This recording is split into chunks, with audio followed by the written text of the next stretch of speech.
Guys,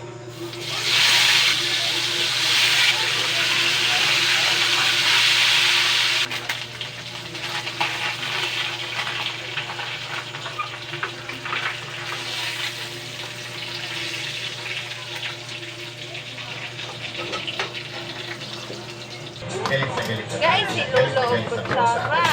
Ilaban na. Daray mo mo. Daray mo tita Gray. Tapaw madayo. Gumawa ng paraan para makapit o makalis ang sumunod ng Pilipinas. At may sinabi pa, Huwag ka nakasama. Wow, may magpanta. Kaya ba to? Kumot pa rin. saan ka nakakita?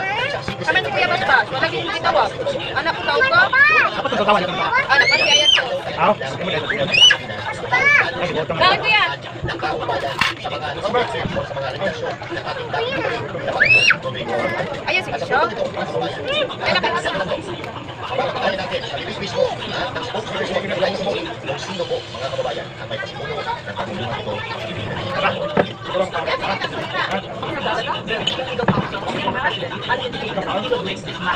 Even before the confirmation of charges hearing. And so that is why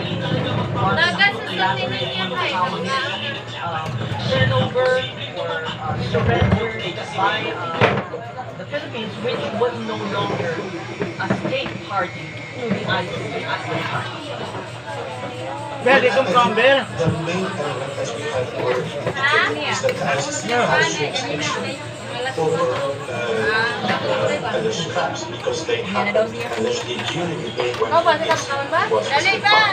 Now, Former President Rodrigo Duterte, hindi po sa bibig natin ang galing. Although, alam lang po natin yan, umpisa pa lang. Pero ito mismo, sa bibig mismo ng spokesperson ng ICC ng galing, kung sino ang may pasimuno. Okay? Ito. Hindi namin ang sinabi. Sinigang. Philippines was a state party.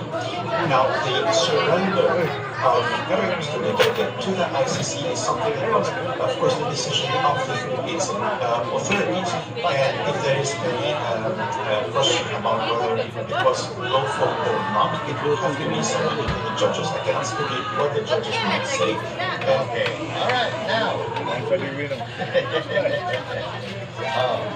Kung tama ba yung pag-aresto o hindi tama yung pag-aresto ay Pangulong Duterte, that needs to be submitted to the judge.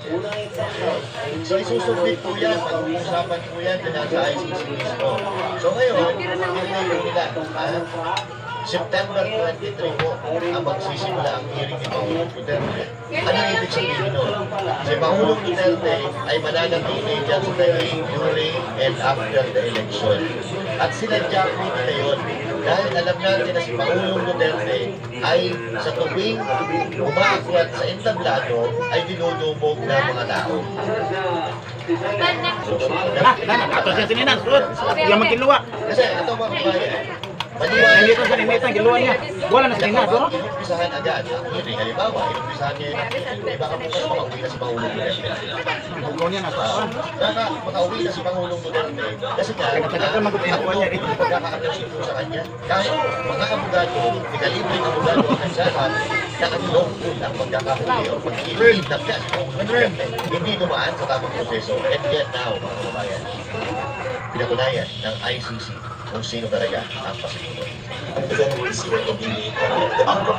But of course, even states that are not parties to the ICC on this issue, they can cooperate with the ICC on a voting basis. So the question is, I think, might be raised by the defense about the lawfulness of the arrest itself, but that has to be decided by the judges. Yun. Okay? Mga kababayan. So now,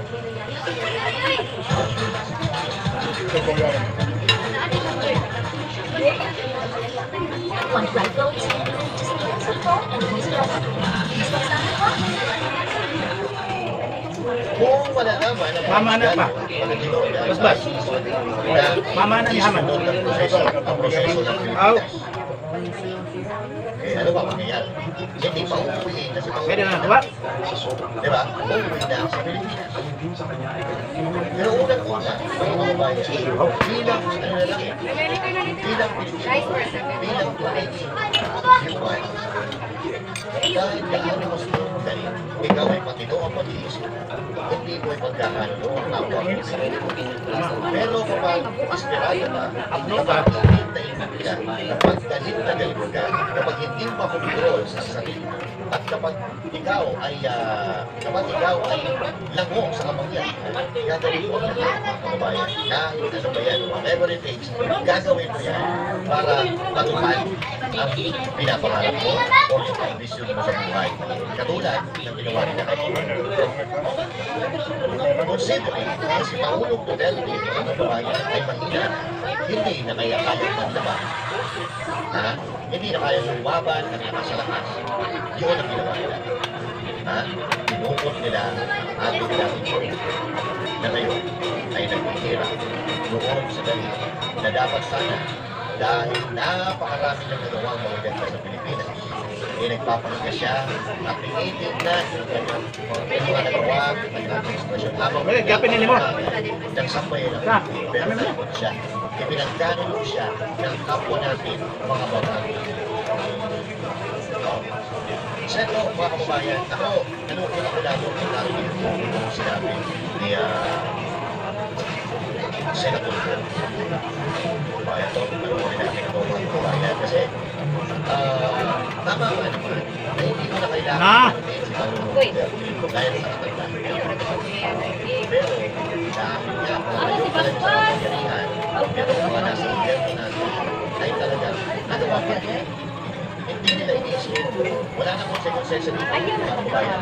Wala nang konsensensya, wala nang silang pakialam, kung ano mararamdaman ng Pangulong, kung ano mararamdaman ng mga supporter ni Pangulong Duterte. Wala nang silang pakialam dyan. Basta, ang gusto nila mangyari, matupad, may matuparan, yung gusto nila mangyari.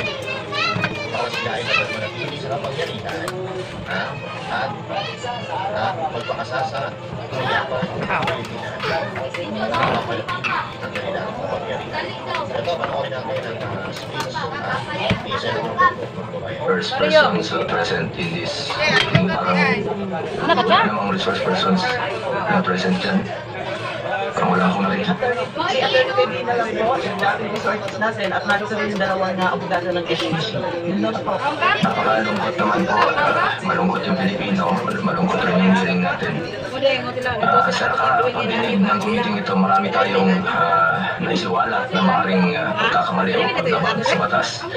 Due process at karapatang pantao na isinagawang pag-aresto kay dating Pangulong Rodrigo Duterte. The preliminary report of the chairperson underscored a crucial point. The Philippine government was under no legal obligation to arrest the former president and surrender him to an international court. It was revealed that what was received was merely a diffusion notice which was verified and approved by the International Criminal Court. Yata patas.